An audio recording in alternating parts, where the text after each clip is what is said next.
अस्सलाम वालेकुम दोस्तों, तो जीअं त मूंसां गॾु हिन टाइम मौजूद आहिनि उबावड़े शहर जी जानी मानी हस्ती मोहतरम जनाब शाहिद हुसैन तईम साहब। शाहिद हुसैन तईम साहब सां गॾु असीं रवाना आहियूं खानपुर कटोरा जे लाइ। जीअं खानपुर कटोरा खां सिधो असीं जीअं खानपुर कटोरा पहुतासीं त हुते जेको आहे उतां बाइक कराईसूं, जेको आहे टैक्सी बाइक। उतां सिधो असां जेको आहे दुकान यानी जेको सामान आहे उतां ख़रीद करणो आहे। दुकान सामान कहिड़ो ख़रीद करणो आहे दोस्तनि सां शेयर कंदो हलंदो हूंदुसि।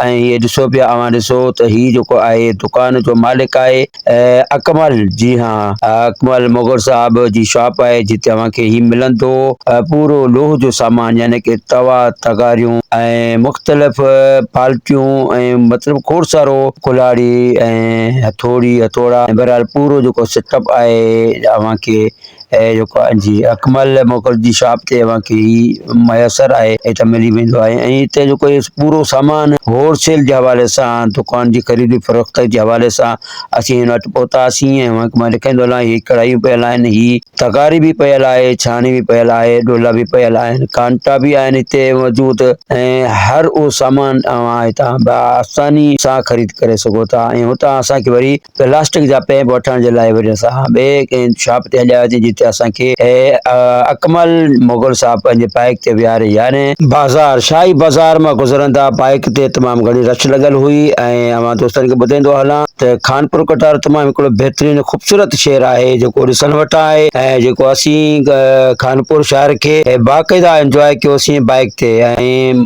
अकमल जेको आहे मुगल साहब असांखे पंहिंजे हिन बाज़ार जो विज़िट करायो ऐं जेको आहे लंच बि करायो, मानी वग़ैरह खाराए सिधो असांखे प्लास्टिक जे जेको आहे शॉप ते वठी हलियो जिते असांखे अदनान साहब सां मुलाक़ात। ऐं हींअर असीं पहुता आहियूं ही जेको आहे प्लास्टिक यानी कि वाण, जिते अव्हांखे प्लास्टिक जो जेको आहे रेशमी वाण बि हितां जेको आहे कुझु आइटम वठिणा हुआ, उन सां बि मुलाक़ात कई। ही आहे अदनान भाउ जी शॉप तां ही कुझु सामान असांखे ख़रीद करणो आहे जिते असांखे जेको आहे रेशमी वाण जे हवाले सां यानी कि नुक़्ता ठहंदा आहिनि जेके माल खे जेके ॿोथाड़ी लॻंदी आहे, ऐं उन हवाले सां जेको रसो कमु ईंदो आहे उतां रसो हितां ख़रीद कयो आहे।